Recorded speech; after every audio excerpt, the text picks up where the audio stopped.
नमस्कार दोस्तों, आप सभी का स्टडी फॉर यूपीएससी पीसीएस में स्वागत है।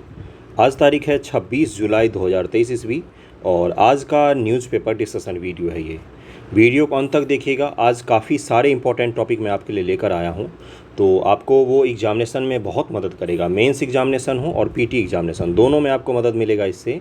एक स्टूडेंट पूछ रहा था और बहुत सारे स्टूडेंट एक्चुअली मैसेज करते हैं कि इसका नोट्स कैसे बनाया जाए। देखिए, मैं आपको बताता हूँ। इसका नोट्स आपको नहीं बनाना है कि line by line note down कर रहे हैं, ऐसा नहीं होता है। दरअसल मैंने बताया था कि न्यूज़पेपर डिस्कशन मैं जो बनाता हूँ, उसके बाद जब आप विजन जैसे मैगज़ीन पढ़ेंगे या कोई भी एक मंथली मैगज़ीन पढ़ेंगे जिसमें नेशनल इंटरनेशनल सारे टॉपिक रहते हैं, जीएस के लिए अब ऐसा ही मैगज़ीन आपको पढ़ना पड़ेगा, आईएएस लेवल का। तो उसमें आपको जब मैं आपको एक बार टॉपिक समझा दूंगा, तो वही टॉपिक जब आप वहाँ से पढ़ेंगे तो आपका पूरा का पूरा टॉपिक तैयार हो जाता है। न्यूज़पेपर देखते समय क्या किया कीजिए, जैसे पीटी फैक्ट मैं कुछ नोट डाउन करने के लिए कहता हूँ तो वो नोट डाउन कर लीजिए, टॉपिक को नोट डाउन कर लीजिए। पक्ष विपक्ष में जब मैं पॉइंट बताता हूँ तो कुछ पॉइंट्स को नोट डाउन कर लिया, जिससे ये होगा कि भाई आपके दिमाग में बैठ जाएगा कि हाँ, कुछ पॉइंट्स मुझे पता है, इसको मैं आगे एग्जामिनेशन में यूज़ कर सकता हूँ या कर सकती हूँ। तो इस तरह से बस करना है। पूरा डिटेल में एक लाइन नोट्स नहीं बनाने बैठ जाना न्यूज़पेपर का, तब तो आपका इतना सारा करंट अफेयर हो जाएगा कि आप संभाल नहीं पाएंगे उसको। न्यूज़पेपर डिस्कशन को बस रोज़ देखना है और एक मंथली मैगजीन किसी को फॉलो करना है। चाहे वो आप विजन का मैगजीन फॉलो कर सकते हैं, सबसे अच्छा होता है वो। कुछ लोग प्रतियोगिता दर्पण पढ़ते हैं, कुछ लोग आप दृष्टि का मंथली मैगजीन पढ़ते हैं, लेकिन आईएएस लेवल वाले मैगजीन ही पढ़िएगा, यूपीएससी लेवल वाले मैगजीन ही पढ़िएगा। ओके, पीसीएस लेवल वाले मैगजीन में सिर्फ फैक्ट रहते हैं, सिर्फ फैक्ट से आपका मेंस में काम नहीं चलने वाला है। बस यही करना है, कोई डिटेल नोट्स नहीं बनाना है। कोई अच्छे टॉपिक मिलते हैं, पॉइंट्स मिल जाते हैं आपको कुछ, तो उस पॉइंट को याद रखने के लिए उस टॉपिक को हेडिंग बनाकर उसके नीचे उस पॉइंट्स को लिख दिया, तो ये आप कर सकते हैं। ओके, बाकी ज़्यादा टेंशन नहीं लेना, बैठ कर सुनना है और सोचने पर बल देना है कि भाई सोच सकते हैं खुद से पॉइंट क्या क्या हो सकता है। ओके, शुरू करते हैं। देखिए, विपक्ष जो है वो आज अविश्वास प्रस्ताव लाने की तैयारी कर रहा है। जो मोदी जी की गवर्नमेंट है, बीजेपी की गवर्नमेंट है, उसके खिलाफ अविश्वास प्रस्ताव लाया जाएगा। और अविश्वास प्रस्ताव क्या होता है, किस प्रकार से लाया जाता है, इसका इतिहास क्या रहा है, इसको हम लोग थोड़ा सा डिटेल में देख लेते हैं। यहाँ से आपके पीटी में भी सवाल पूछा जा सकता है और आपका मेंस में भी सवाल पूछा जा सकता है अविश्वास प्रस्ताव से जुड़ा हुआ। इससे पहले 2018 ईस्वी का जुलाई याद कीजिए, 2018 ईस्वी का जुलाई याद कीजिए। मानसून सेशन ही था जिस दौरान अविश्वास प्रस्ताव को लाया गया था मोदी जी की गवर्नमेंट के खिलाफ, लेकिन वो प्रस्ताव भी गिर गया था। ये प्रस्ताव भी गिर ही जाएगा क्योंकि 300 के लगभग में सीटें हैं भारतीय जनता पार्टी के पास और एनडीए के पास, तो लेकिन कोई मतलब तो नहीं बनता, लेकिन सांकेतिक रूप से सरकार के ऊपर प्रभाव जरूर पड़ता है इसका। तो देख लेते हैं अविश्वास प्रस्ताव क्या होता है। देखिए क्या लिखा हुआ है यहाँ पर कि जब लोकसभा में केवल और केवल लोकसभा में अविश्वास प्रस्ताव लाया जा सकता है, इसको ध्यान में रखेंगे आप। जब लोकसभा में किसी विपक्षी पार्टी को लगता है कि सरकार के पास बहुमत नहीं है या सदन में सरकार विश्वास खो चुकी है, तो वो अविश्वास प्रस्ताव लाती है। इसे नो कॉन्फिडेंस मोशन भी कहा जाता है। भारत के संविधान में अनुच्छेद 75 में कहा गया है कि केंद्रीय मंत्रिपरिषद लोकसभा के प्रति जवाबदेह होगा, और इसीलिए केवल 75 के तहत ये भी तय किया जाता है कि भाई लोकसभा के प्रति जो मंत्रिपरिषद जिम्मेवार है, तो लोकसभा अगर उनमें अविश्वास जता देगा तो सरकार जो है वो गिर जाएगी। अर्थात इस सदन में बहुमत हासिल होने पर ही मंत्रिपरिषद बनी रह सकती है। इसके खिलाफ अविश्वास प्रस्ताव पारित होने पर प्रधानमंत्री सहित मंत्रिपरिषद की इस्तीफा देना होता है।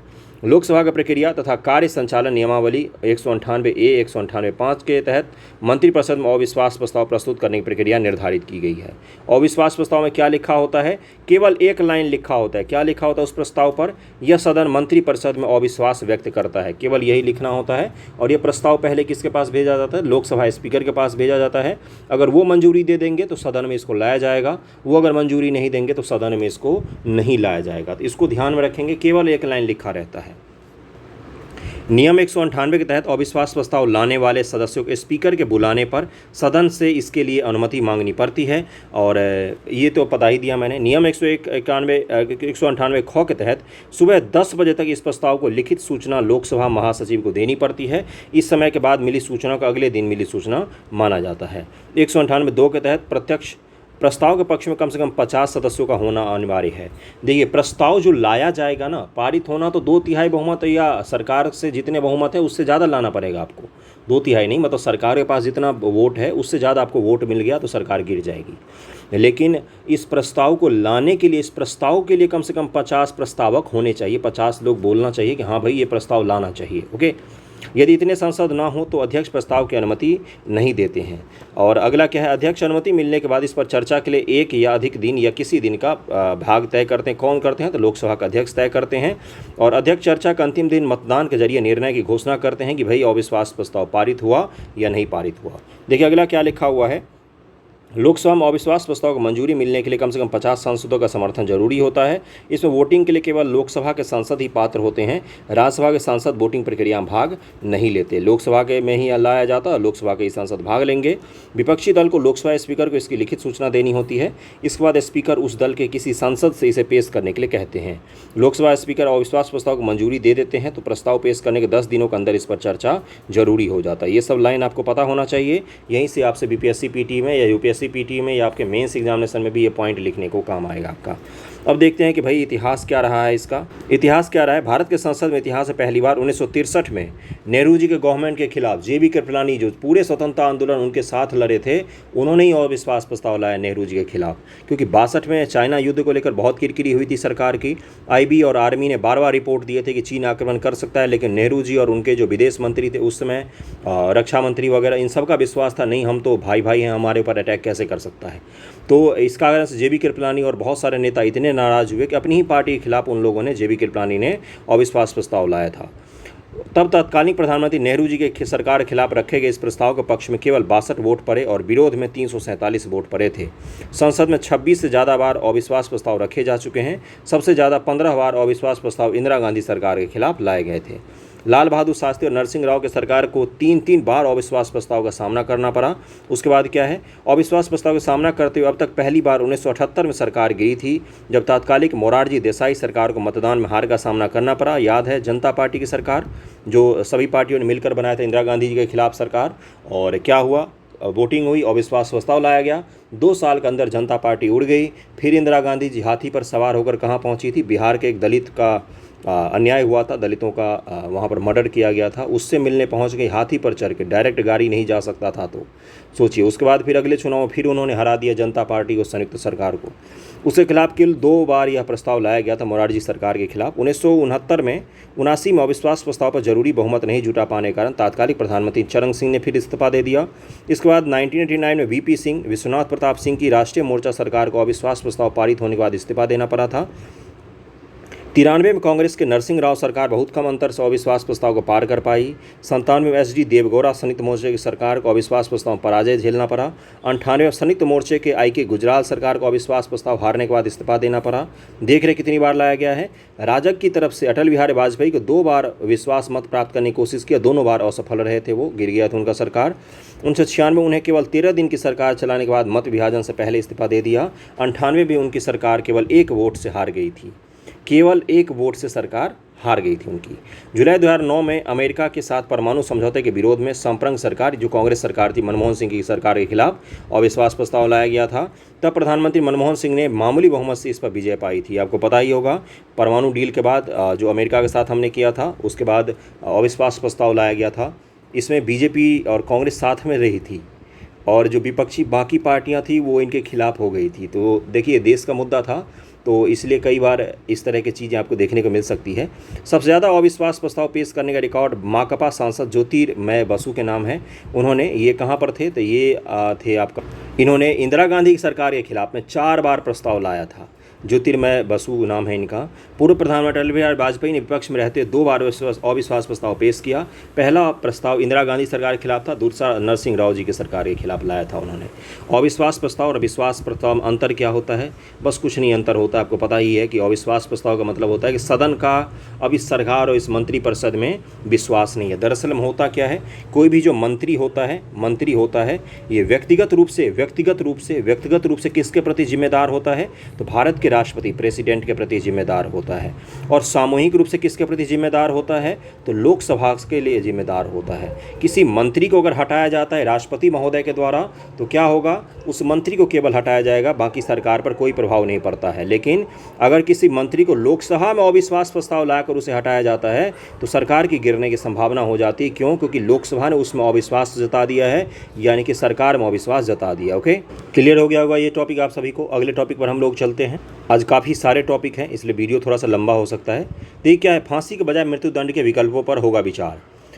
फांसी जो है ये बहुत सारे देशों में दुनिया में बैन किया जा चुका है कि भाई इसको प्रतिबंध लगा दिया गया है कि हम कोई और तरीका ढूंढ लेंगे मृत्यु दंड का, लेकिन फांसी नहीं देना चाहिए। मानते हैं कई सारे बुद्धिजीवी वर्ग और अलग अलग वर्ग मानते हैं कि ये बहुत ही दर्दनाक मौत होता है, इस तरह की मौतें नहीं देनी चाहिए। सुप्रीम कोर्ट भी इस पर बोल रहा है कि हम भी सोच रहे हैं कि मृत्यु दंड के लिए जो लोगों को मृत्यु दंड की सज़ा दी जाती है उसके लिए फांसी की जगह पर कोई और तरीका क्यों ना ढूंढा जाए। इंसान का जो सिविलाइजेशन है वो बहुत आगे बढ़ गया है, तो क्यों ना हम इसमें भी बदलाव करें। हर चीज़ में जब हम बदलाव करें तो मृत्यु दंड के तरीक़ों में भी बदलाव करें, जिससे उसको कष्ट भी कम हो और मृत्यु दंड भी मिल जाए। तो इस पर हम लोग थोड़ा सा देख लेते। देखिए बेसिक क्या है, ये इथिक्स का टॉपिक है। ये एथिक्स अगर आप यूपीएससी पेपर के लिए पढ़ते होंगे तो उसमें एथिक्स का टॉपिक है ये, और इस पर काफ़ी सारे विचार विमर्श होते रहते हैं। तो इसको आपको पता होना चाहिए। आपसे सवाल पूछा जा सकता है कि भाई इसके पक्ष और विपक्ष में तर्क दो, क्या आपके हिसाब से सही है, क्या गलत है, बताइएगा मुझे। लेकिन मैं इस टॉपिक को आपको डिटेल में पढ़ाऊँगा। सुप्रीम कोर्ट ने देश में सजाए मौत के लिए फांसी के बजाय किसी कम पीड़ादायक तरीके पर विचार करने संबंधी याचिका पर सुनवाई 2 हफ्तों के लिए स्थगित कर दी है। अटॉर्नी जनरल आर वेंकटरमण ने केंद्र को इस संबंध विशेषज्ञ की एक समिति बनाने के लिए पत्र लिखा है। यह जानकारी मंगलवार को सुप्रीम कोर्ट में दी गई। प्रधान न्यायाधीश DY Chandrachud, justice JD Pardiwala और मनोज मिश्रा की खंडपीठ को केंद्र की ओर से पेश वरिष्ठ अधिवक्ता सोनिया माथुर ने बताया कि देश के अटॉर्नी जनरल गृह मंत्रालय को पत्र लिखकर फांसी या अन्य तरीके मृत्युदंड संबंधी विचार देने के लिए विशेषज्ञ की समिति बनाने के लिए कहा है। भारत सहित 33 देशों में फांसी से मृत्युदंड मिलता है। बाकी बहुत सारे देशों में दुनिया में इसको बैन किया जा चुका है। और सऊदी अरब जैसे देश हैं वहाँ तो आपको काट के अलग कर दिया जाता है गला। तो वो भी तरीका है, क्या वो तरीका हो सकता है सही, बताइए। तो इसी तरह से हर चीज़ में सुधार किया जाता है। भारत सहित 33 देशों में फांसी मृत्युदंड का एकमात्र तरीका है। फांसी के जरिए मृत्युदंड दिए जाने का विरोध करने वालों का दलील है कि फांसी पर लटकाए जाने वाले व्यक्ति को मृत घोषित करने में करीब पौना घंटा तक का समय लगता है, जबकि गोली मारकर या जहरीले इंजेक्शन, बिजली करंट देने या प्रक्रिया 5 से 10 मिनट में पूरी हो जाती है। मृत्युदंड देने के मामले में 58 देश काफ़ी सक्रिय माने जाते हैं, जबकि 97 देश इस प्रावधान को समाप्त कर चुके हैं। देखिए भारत में फांसी की सज़ा भले ही दी जाती है, बहुत सारे लोगों को मृत्युदंड दिया जाता है, लेकिन फांसी की सज़ा जनरली अपने देश में ना के बराबर मिलती है। आज़ादी के बाद से गिन लेंगे उंगली पर उतने कम फांसी की सज़ाएँ हुई अपने देश में। सज़ा दे दी जाती है, लेकिन मुख्य रूप से वो जेल में बैठे रहते हैं। बैठे बैठे उनका सज़ा कट जाता है, मृत्यु हो जाती है उनकी खुद ही। तो इतना सक्रिय नहीं है जितना बाकी देशों में। बाकी देशों में तो फैसला सुनाया गया, उसके कुछ दिन बाद एग्जीक्यूट कर दिया जाता है उनको। तो इसको देख लेते हैं हम लोग, पक्ष और विपक्ष दोनों पक्षों को देख लेते हैं। सबसे पहले इन्होंने बताया कि मृत्युदंड क्या होता है। पता ही आपको, हत्या, डकैती, आपराधिक षड्यंत्र या भारत के खिलाफ कुछ षड्यंत्र करने या युद्ध छेड़ने, इस सब सजाओं में मृत्युदंड दिया जाता है। भारत मृत्युदंड के पक्ष में क्या तर्क, अब इसको समझते हैं। प्रतिशोध इस विचार को संदर्भित करता है कि यह कठोर दंड इसलिए आवश्यक है क्योंकि अपराधी इसी का भागी है और पीड़ित और उसके परिवार या समाज के लिए न्याय सुनिश्चित करने हेतु तो मृत्युदंड दिया जाना आवश्यक होता है। मृत्युदंड पर बहस, इसके समर्थक कभी कभी तर्क देते हैं आंख के बदले आंख ही उपयुक्त दंड अपराध के अनुरूप ही होना चाहिए। दंड अपराध पर नैतिक प्रतिक्रिया के रूप में व्यक्त हो। देखिए जेल दशहर में होता क्या है, आपने कभी गौर किया जेल क्या होता है? जेल एक बंद जगह होता है जहाँ पर कुछ व्यक्तियों को रखा जाता है। बाकी उसके बाहर कौन रह रहा होता है? उसके बाहर का अपना समाज है जो इनसे कटा होता है। क्यों जेल बनाया गया है? कुछ ऐसे तत्व होते हैं, देखिए 140 करोड़ आबादी है, कुछ ऐसे तत्व होते हैं जो इस समाज में उस सड़े हुए आलू की तरह होते हैं, जो क्या करते हैं बाकी आलूओं को भी सड़ा सकते हैं। सीधी सी भाषा हम समझिएगा। तो उन आलूओं को पकड़ कर हम लोग क्या करते हैं, बाहर फेंक देते हैं। तो अब व्यक्ति को तो बाहर नहीं फेंक सकते, तो इनको क्या करते हैं, अलग करके एक जगह रखते हैं जहाँ पर ऐसे ही लोगों को बंद करके रख दिया जाता है। इससे क्या होता है, समाज जो है वो सुरक्षित महसूस करता है खुद को। आप खुद ही सोचिए, आपके पड़ोस में कोई ऐसा व्यक्ति रह रहा हो जो मर्डर का एक्यूज हो, तो किस तरह से लगेगा आपको। तो इसीलिए क्या बनाया गया, जेल की अवधारणा लाई गई। सज़ा का भी अवधारणा यही था कि एक को सज़ा देकर 5 को सबक दिया जाए कि भाई अगर आप सज़ा करोगे तो आपको, अगर आप अपराध करोगे तो आपको ये सज़ा मिल सकती है। फांसी का भी मूल उद्देश्य वही होता है। बाकी जेल का मूल उद्देश्य क्या होता है? जेल मूल उद्देश्य सुधार के लिए काम करता है कि कैदी का जो व्यवहार है, जो उसने अपराध किया है, उसको अकेले में बैठकर ये सोचने का मौका मिले कि मैं यहाँ पर क्यों बंद हूँ, मैं यहाँ पर इसलिए बंद हूँ क्योंकि मैंने ये अपराध किया है। तो उसको अपराध बोध का ज्ञान हो जाए जिससे उसमें सुधार हो। मूल उद्देश्य तो यही होता है। वो अलग बात है कि जेल से निकलने के बाद और बड़े क्रिमिनल बन जाते हैं, वो ये अलग बात है। लेकिन मूल उद्देश्य क्या था वो मैंने बताया। तो फांसी का भी मूल उद्देश्य क्या होता है, एक को दंड देकर 140 करोड़ लोगों को दिखाना कि अगर आप अपराध करोगे तो आपको ये दंड दिया जा सकता है, समाज के खिलाफ अपराध करोगे तो। कभी आपने सोचा है कि जब किसी का रेप होता है या मर्डर होता है तो सरकार का वकील क्यों रखा जाता है? क्योंकि सरकार उसके खिलाफ केस लड़ रही होती है कि इसने अपराध किसके खिलाफ किया है, समाज के खिलाफ किया है, और समाज को प्रोटेक्ट करने का काम किसका है, तो सरकार का है। इसलिए सरकार अपना पक्ष रखती है। एक स्टेट वर्सेज आपने सुना होगा, state versus mister A, state versus ये, स्टेट वर्सेज वो, स्टेट केस लड़ती है कि ये इसने हमारे समाज के खिलाफ केस किया, अपराध किया है, इसलिए हम इसको सज़ा देना चाहते हैं। तो ये मूल तत्व होता है किसी भी सज़ा का, जेल का। अगला क्या है, विधि द्वारा स्थापित प्रक्रिया है जो है भारतीय संविधान का अनुच्छेद 21 सभी व्यक्तियों के लिए प्राण व दैहिक स्वतंत्रता के संरक्षण को मूल अधिकार घोषित करता है। किसी व्यक्ति को उसके प्राण या दैहिक स्वतंत्रता से विधि द्वारा स्थापित प्रक्रिया के अनुसार ही वंचित किया जाएगा। ऐसा नहीं हो सकता है कि मृत्युदंड की सज़ा दी गई है तो कोई भी जाकर उसको मार देगा। ऐसा नहीं हो सकता कि किसी ने सड़क पर कोई अपराध किया है तो भीड़ उसको पीट कर मार दे। किसी का प्राण लेने के लिए भी विधि बनाया गया है, तरीका बनाया गया है, उसी तरीके के द्वारा हो सकता है। नहीं तो समाज हिंसक हो जाएगा, धीरे धीरे समाज जो है वो खुद ही अपने फैसले करने लग जाएगी। तो क्या होगा, आज आप किसी को देखकर पीटते देखकर सोच सकते हैं कि अच्छा हो रहा है, सही होना चाहिए था इसके साथ। कल को आप भी कोई छोटी अपराध करेंगे तो भीड़ का न्याय यही होता है, वो छोटी अपराध बड़ी अपराध सबके लिए सज़ा समान देती है। इसलिए क्या बनाया गया है, आर्टिकल 21 के तहत एक विधि का प्रक्रिया बनाया गया है कि हर चीज़ का एक तरीका होगा, उस तरीके को आपको फॉलो करना पड़ेगा। सिविलाइजेशन इसी को कहा जाता है जहाँ पर सभी के लिए रूल समान होता है। ओके, विधिक रूप से इसका अर्थ यह हुआ कि यदि कोई ऐसी प्रक्रिया स्थापित है जो निष्पक्ष व वैध है, जो राज्य विधि बनाकर किसी व्यक्ति को उसके जीवन से वंचित कर सकता है, कानून के द्वारा ही चलेगा। कानून का शासन का मतलब यही होता है। प्रतिरोध या निवारण क्या होता है, मृत्युदंड के पक्ष में निवारण का तर्क सर्वाधिक आम रूप से व्यक्त किया जाता है। इस सिद्धांत का सार है कि जब फांसी दी जाती है तो हिंसक अपराध कम हो जाते हैं। लेकिन अब मैं आपसे पूछ रहा हूँ, रेप के चार्जों के लिए जब से फांसी का ऐलान किया गया, क्या रेप कम हो गए हैं? क्या मर्डर के चार्जों के लिए फांसी की सज़ा आज़ादी के बाद सही है, उससे पहले सही है? आप मुझे बताइए, क्या देश में मर्डर कम हो गए हैं? क्राइम, अपहरण और लूटपाट के लिए फांसी की सज़ा है तो क्या वो कम हो गए हैं? महिलाओं को जो अभी मैंने बताया केस उसके लिए है तो क्या फांसी की सज़ा कम हो गई, मतलब अपराध की संख्या कम हो गई है? ऐसा कुछ भी नहीं हुआ है। ये सिद्धांत क्या है कि एक को सबक देना, एक को सज़ा देकर सबको सबक देना, क्या वाकई सबक मिल रहा है? इस पर भी विचार करना चाहिए। इसका अर्थ है कि पकड़े जाने पर मृत्युदंड पाने के भय से बड़ी संख्या में लोग ऐसे जघन्य अपराधों को करने से बचेंगे जिन्हें वे अन्यथा कर सकते हैं। नागरिकों की सुरक्षा व कल्याण, भारत जैसा लोकतांत्रिक राष्ट्र ऐसे राज्य पर आश्रित हैं जो कानूनी व्यवस्था में जनता के विश्वास की सुरक्षा, संरक्षण और प्रवर्तन के साधन के रूप में कार्यरत हों। भारत के संविधान की प्रस्तावना सामाजिक न्याय को संदर्भित करती है। इसलिए मृत्युदंड का बचाव इस आधार पर भी किया जाता है कि राज्य का नैतिक दायित्व है कि वो अपने नागरिकों के कल्याण व सुरक्षा की रक्षा करे। भारत में मृत्युदंड के विरुद्ध में क्या तर्क हैं? ये पक्ष में तर्क थे सारे के सारे।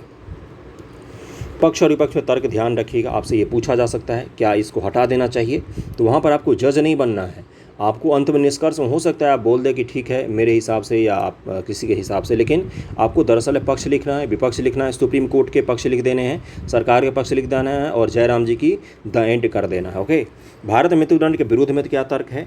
पहला तो तर्क यही हो सकता है, इसको छोड़ दें कि आँख के बदले आँख से क्या हो जाएगा, पूरी दुनिया अंधी हो जाएगी। और दूसरा तर्क क्या हो सकता है कि भाई जो सज़ा होता है उसका मूल उद्देश्य होता है सुधार करना। अगर व्यक्ति को अपराध बोध हो गया कि मैंने अपराध किया है तो उस ग्लानि में ही वो मर जाएगा। समझ रहे हैं ना आप? अगर व्यक्ति को ये अपराध बोध कराने में हम लोग सफल हो गए कि तुमने जो किया है वो गलत किया है, तो वो उस अपराध बोध में ही मर जाएगा। सोचिए किसी की फांसी की तारीख तय कर दीजिए कि भाई तुम्हें अगले साल 26 अगस्त को फांसी दी जाएगी। यकीन मानिए वो फांसी उसके लिए, वो जो जिस पल में उसको दी जाएगी वो तो उसके लिए बहुत आसान होगा। वो जो 1 साल तिल तिल कर मरने वाला है वो उसके लिए ज़्यादा कठिन होता है। तो ये भी एक तरीका है। तो देखिए अगला क्या लिखा है इन्होंने, दंड के उद्देश्य से भटकाना। मृत्युदंड कैदियों का पुनर्वास नहीं करता है। दंड का मूल उद्देश्य क्या होता है? पुनर्वास। कि किसी व्यक्ति में अगर हिंसक प्रवृत्ति आ गई है तो उस प्रवृत्ति को मार दो तो व्यक्ति तो सही ही है। महात्मा बुद्ध और उंगली माल का किस्सा याद कीजिए। महात्मा बुद्ध और उंगली माल का, जो उंगली माल को देखने गए तो उन्होंने उसमें सुधार किया, ना कि उसका वध किया। आरोपित को दंड इस दृष्टिकोण से दिया जाता है कि वह पुनः समाज में लौट सके, कानून का पालन करने वाले समुदाय के सदस्य के रूप में पुनः कार्य करने में सक्षम हो सके। प्रतिशोध से जुड़ी अनैतिकता, जो लोग मृत्युदंड का विरोध करते हैं उनका विचार है प्रतिशोध का दृष्टिकोण अनैतिक है, प्रतिहिंसक है और प्रतिहिंसा का ही एक शुद्ध रूप है कि भाई हिंसा के बदले हिंसा का ही एक शुद्ध रूप है। जो लोग विरोध करते हैं उनका ऐसा मानना है। मैं कतई ऐसा नहीं मानता। मैं मानता हूँ जिसने जघन्य अपराध किया है उसको मृत्युदंड मिलना ही चाहिए। अगर मुझसे पूछे तो मैं ऐसा कोई लिबरल नहीं हूँ कि नहीं मिलना चाहिए, क्या है क्या नहीं है। अभी समाज में इस चीज़ की ज़रूरत है पश्चिमी देशों में नहीं हो सकता है, उनका समाज डेवलप हो गया होगा, किसी देश में नहीं हो सकता, लेकिन हम अलग हैं, हमारे देश में ज़रूरत है। तो बस मेरा ऐसा मानना है, आपका मानना कुछ और हो सकता है। इसके अलावा दुनिया भर के डेटा निर्णायकों भी यह साबित नहीं कर पाते हैं कि मृत्युदंड से अपराध दर विशेषकर बलात्कार के मामले में कोई कमी आई है। दुनिया भर में जो डेटा आए हैं उससे ये भी साबित होता है कि मृत्युदंड से कुछ खास फर्क पड़ता नहीं है। 2013 से ही बलात्कार के मामले में मृत्युदंड दिया जाता रहा है। आईपीसी की धारा 376A फिर भी बलात्कार के मामले कम नहीं हुए हैं। वास्तव में बलात्कार ही क्रूरता कई गुना बढ़ गई है। इससे यह प्रश्न उभरता है कि मृत्युदंड अपराध के लिए वाकई एक प्रभावी निवारक है या नहीं। सांस्कृतिक हिंसा के पारस्परिकता। मृत्युदंड का विरोध करने वाला तर्क है कि यह समाज में मौजूद सांस्कृतिक हिंसा का प्रतिकार करता है, समाधान नहीं देता है। सामाजिक विफलता की अनदेखी। कोई अपराधी कैसे बना, ये प्रश्न उठाया जाता है कि कोई अपराधी जो अपराध बना है उसको तो इस समाज ने ही अपराध बनाया। जब वो पैदा हुआ था तो वो भी मासूम बच्चा ही था, उसको अपराधी किसने बनाया। इस प्रवृत्ति पर भी जो विपक्ष में है फांसी के, वो तर्क देते हैं। मृत्युदंड केवल बलात्कारी की व्यक्तिगत विफलता पर विचार नहीं करती है, पृष्ठभूमि की सामाजिक विफलताओं पर अपनी आंखें बंद रखता है कि भाई समाज ने भी तो अपराध किए हैं जिसके कारण ये आदमी अपराधी बना है। कोई तो बाय बर्थ अपराधी नहीं होता, जन्म से तो सभी समान ही होते हैं। ऐसे कौन से कंडीशन है जिसके कारण से ये अपराधी बन गया और एक बच्चा साइंटिस्ट बन गया, तो उसका समाज अलग अलग हो सकता है। तो क्या समाज का दृष्टिकोण दोनों के लिए एक ही समान था बचपन से? एक अच्छे घर के बच्चे के लिए और एक गरीब घर के बच्चों के लिए समाज का दृष्टिकोण एक ही होता है? जब उनका दृष्टिकोण एक नहीं है तो अपराध करने के लिए सजा एक कैसे हो सकता है? तो यही चीज़ बोला गया है। मृत्युदंड के विरोध करने वाले लोगों का मानना है कि बलात्कारी को फांसी देने की राजनीतिक इच्छा शक्ति से समाज को महिलाओं के लिए सुरक्षित बनाने की जिम्मेदार व्यक्तियों पर डाल दी जाती है। देखिए, अब फांसी की व्यवस्था कर दिया, राजनीतिक लोग बोलते हैं कि हमने रेप के लिए फांसी की व्यवस्था कर दी, अब हमारा झंझट छूट गया, अब समाज की ये जिम्मेदारी बनती है कि वो रेप को रोके।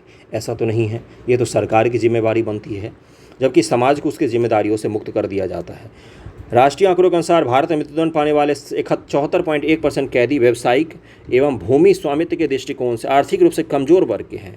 उनमें से अधिकांश समाज के निचले तबके से संबंधित हैं, ये भी बताया गया है। निर्दोषों की सजा का खतरा। मृत्युदंड के विरुद्ध एक तर्क यह भी है कि न्याय प्रणाली की गलतियां और खामियां निर्दोष लोगों को भी सजा जान ले सकती है। भारत में मृत्युदंड संबंधी प्रमुख मामले कौन कौन से हैं? तो जगमोहन सिंह बनाम उत्तर प्रदेश 1973 में है, और बच्चन सिंह बनाम पंजाब राज्य 1979 में है, और दुर्लभतम और रेयरेस्ट ऑफ द रेयर मामले में दिए जाना चाहिए कहा था मच्छी सिंह बनाम पंजाब राज्य 1983 में है।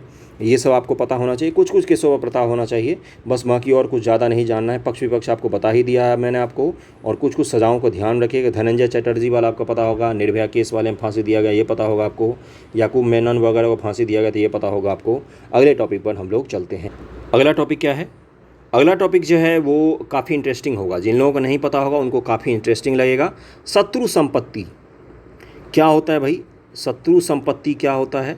ये नाम बहुत अलग है इसका, ये आपको नहीं पता होगा, बहुत सारे लोगों को नहीं पता होगा, मैं बता दूंगा। और दूसरा ये भी है, देखिए यहाँ पर क्या लिखा हुआ है, एक पीटी फैक्ट है। फांगनोन क्योन्याक रास इनका नाम है। ये अध्यक्षता करने वाले, मतलब फांगनोन कोन्याक राज्यसभा की अध्यक्षता करने वाली नागालैंड की पहली महिला सांसद बनी है। ये भारतीय जनता पार्टी से राज्यसभा की सांसद हैं, और फांगनोन कोन्याक नाम है इनका, फांगनोन कोन्याक। ये नागालैंड से बिलोंग करने वाली पहली महिला सांसद बनी है जिन्होंने राज्यसभा की अध्यक्षता की है, और इसको ध्यान में रखिएगा, ये पीटी फैक्ट के लिए आपका इंपॉर्टेंट हो गया। नागालैंड से भाजपा की राज्यसभा सांसद फांगनोन कोन्याक मंगलवार को राज्यसभा की अध्यक्षता करने वाली नागालैंड की पहली महिला सदस्य बनी। इन्हें 17 जुलाई को राज्यसभा उपसभापति के पैनल में शामिल किया गया। ये पहली महिला है जिन्हें पैनल में शामिल किया गया है, नागालैंड की हैं ये फांगनोन कोन्याक। अब मैं शत्रु संपत्ति बता देता हूँ आपको क्या होता है। देखिए क्या लिखा हुआ है, देश के विभिन्न भागों में शत्रु संपत्तियों के पारदर्शी तरीके से नीलामी की प्रक्रिया शुरू कर दी गई है।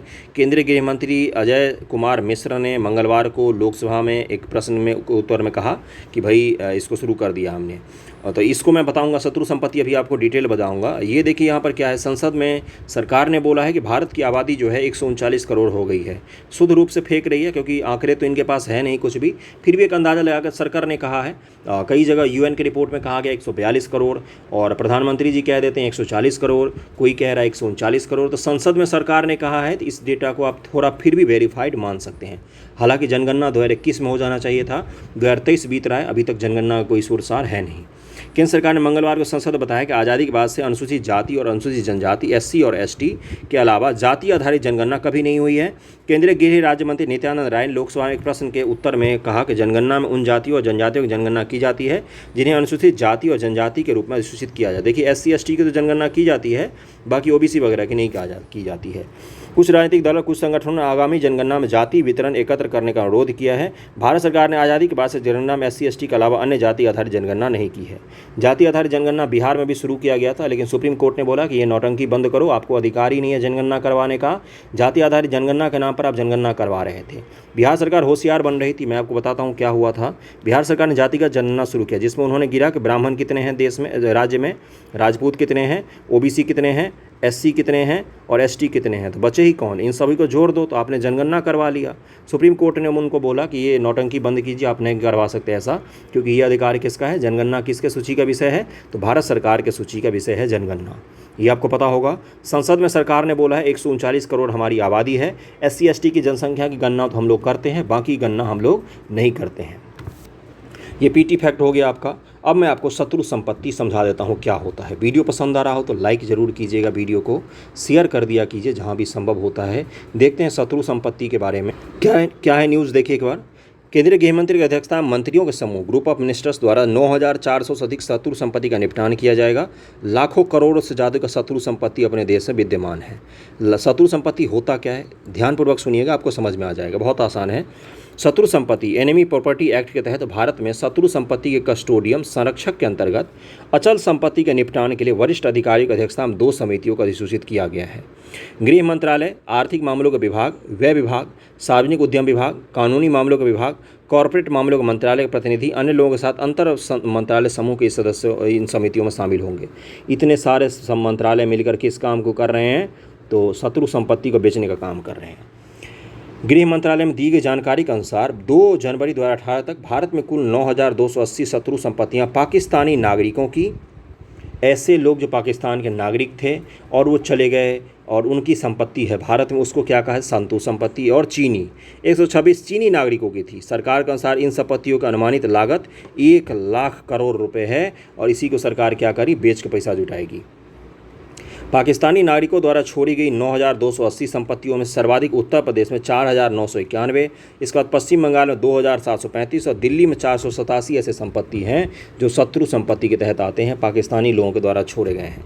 चीन के नागरिकों द्वारा 126 संपत्तियों में सबसे ज़्यादा मेघालय में 57, पश्चिम बंगाल में 29 ऐसी संपत्तियां हैं जो चीन के लोगों द्वारा, पाकिस्तान और चीन के नागरिकों द्वारा जो छोड़े गए अपने देश में ज़मीन है, जो कभी यहाँ पर रहते थे, उनको क्या कहा जाता है, शत्रु संपत्ति कहा जाता है।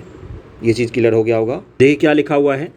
ऐसे लोग जो देश के विभाजन के समय या फिर 1962 में चीन के साथ युद्ध, 65 में पाकिस्तान के साथ युद्ध, 71 पाकिस्तान के साथ युद्ध के बीच चीन या पाकिस्तान जाकर बस गए, उन्होंने वहाँ की नागरिकता ले ली हो, भारत के रक्षा अधिनियम 1962 के तहत सरकार उनकी संपत्ति को जब्त कर सकती है और ऐसी संपत्ति के लिए अभिरक्षक या संरक्षक कस्टोडियम नियुक्त कर सकती है। अतः देश छोड़कर जाने वालों में ऐसे लोगों के भारत में मौजूद संपत्ति शत्रु संपत्ति कहलाती है। ये चीज़ क्लियर हो गया होगा। और 10 जनवरी 1966 के ताशकंद घोषणा में एक खंड को शामिल किया जिसमें कहा गया कि भारत और पाकिस्तान युद्ध के बाद दोनों ओर से कब्जे में ली गई संपत्ति उनकी वापसी पर चर्चा की जाएगी। पाकिस्तान सरकार द्वारा 1971 में ही अपने देश में मौजूद संपत्तियों का निपटान किया जा चुका है। भारत सरकार अभी भी कर रही है। शत्रु संपत्ति निपटान है तो भारत सरकार का कदम क्या है। 1968 के अनुसार कोई भी व्यक्ति जो भारत में शत्रु संपत्ति कस्टोडियम के रूप में नियुक्त है, केंद्र सरकार उस कस्टोडियम संरक्षक के माध्यम देश के राज्य में फैले दुश्मन संपत्ति को अपने कब्जे में लेने के लिए प्रयासरत है। 2017 में संसद ने शत्रु संपत्ति विधेयक 2016 को पारित किया, जिसमें शत्रु संपत्ति अधिनियम 1968 और सार्वजनिक परिसर अधिनियम 1971 में संशोधन किया गया। और इस संशोधन के अनुसार यदि कोई शत्रु संपत्ति कस्टोडियम के अंतर्गत है तो वह शत्रु विषयक अथवा शत्रु फॉर्म का विचार किए बिना उसके अंतर्गत ही रहेगा। ये चीज़ क्लियर हो गया होगा। शत्रु संपत्ति क्या होता है, सरकार उसको बेचने की कोशिश कर रही है और ये मुझे मेन रूप से बताना था कि भाई शत्रु संपत्ति आखिरकार क्या होता है। चीन और पाकिस्तान के लोगों का है, 1 लाख करोड़ का है और गृह मंत्रालय क्या कर रही है, इसको बेच देगी आने वाले कुछ समय में। ओके, अगले टॉपिक पर हम लोग चलते हैं। अगला आपका PT फैक्ट है। देखिए क्या लिखा हुआ है। रक्षा क्षेत्र में आत्मनिर्भर भारत का ढांचा तैयार करेगा C-295 विमान। C-295 इस विमान का नाम है। दरअसल में ये क्या करता है ये, तो ये एयरफोर्स के लिए या आर्मी के लिए जो गुड्स वगैरह पहुंचाने का काम करता है युद्ध के क्षेत्र में, और भी काम कर सकता है। तो देखिए यहाँ पर क्या लिखा हुआ है कि लगभग 1.5 महीने बाद संभवतः 13 सितंबर को एयरबस कंपनी निर्मित C-295 विमान, कौन सी कंपनी ने बनाया है, तो एयरबस। एक बार सर्च कीजिए कि एयरबस किस देश की कंपनी है, ये सर्च कीजिए, क्योंकि पूछा जाता है। जैसे डासो एविएशन, ये किस देश की कंपनी है, तो फ्रांस की कंपनी है। तो इस प्रकार से आपसे सवाल पूछे जाते हैं। देखिए अगला क्या लिखा हुआ है, भारतीय वायुसेना में शामिल होने के लिए स्पेन के सेविल शहर से भारत आएगा। स्पेन में सेविल है, वहाँ से इसको भारत लाया जाएगा। यही नहीं, अगले साल से भारत में ही एयरबस के साथ मिलकर देश की दिग्गज निजी company Tata advance systems limited इस विमान के निर्माण का तैयारी कर चुकी है।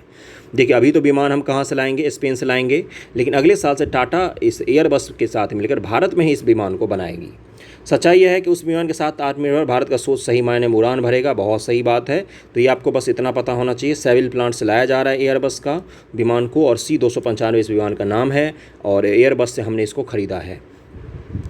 अगला जो टॉपिक है वो मणिपुर हिंसा से संबंधित है। मणिपुर में बहुत खतरनाक तरीके का हिंसा हो रहा है। पता ही है आपको किस तरह के विभत्स वीडियो वहाँ से आ रहे हैं। इंटरनेट इसीलिए बंद है, बोला जा रहा है कि उस तरह के 100 से 150 और वीडियोज़ हैं जिनको अलग अलग जगहों पर शूट किया गया, अलग अलग महिलाओं के साथ उस तरह के कृत्य किए गए हैं। देखिए खैर जो भी होगा देखा जाएगा। विशेषज्ञ ऐसा बोल रहे हैं, वहाँ के लोग ऐसा बोल रहे हैं, मुझे इस बारे में जानकारी नहीं है, किसी को भी नहीं है, क्योंकि वहाँ पर इंटरनेट बंद है। इंटरनेट बंद किया गया है। इंटरनेट बंद करने की दुनिया में सबसे ज़्यादा घटना कहाँ पर घटित होती है, तो अपने देश भारत में घटित होती है। इंटरनेट फ्रीडम इंडेक्स करके एक आता है, उसी में इस चीज़ को बताया गया है। हमारे लिए क्या जानने की चीज़ है, मणिपुर की हिंसा के कारण मिजोरम में बहुत सारे लोग निकले वहाँ पर राजधानी में आइजॉल में, और उन्होंने प्रदर्शन किया है इस चीज़ के खिलाफ। बाकी भारत में तो प्रदर्शन नहीं हो रहे हैं, क्योंकि हमें फ़र्क नहीं पड़ता नॉर्थ ईस्ट में क्या होता है क्या नहीं।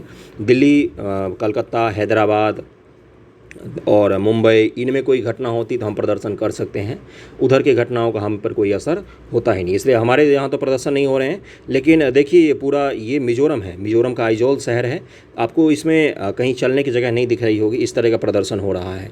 पूरा वहाँ पर लगभग में एक व्यक्ति के खिसकने की जगह नहीं, इतना बड़ा प्रदर्शन हो रहा है। आपने कितने मीडिया चैनल पर देखा होगा नहीं पता, अभी तो आप वही देख रहे होंगे, पाकिस्तानी जासूस की कहानी। जाति हिंसा से जूझ रहे मणिपुर के 2 समुदाय के समर्थन है। मैं PT फैक्ट है इसमें इसलिए बता रहा हूँ, बाकी आपको कोई मैं न्यूज़ बताने नहीं आया हूँ। जो समुदाय, क्या बोला गया है, जो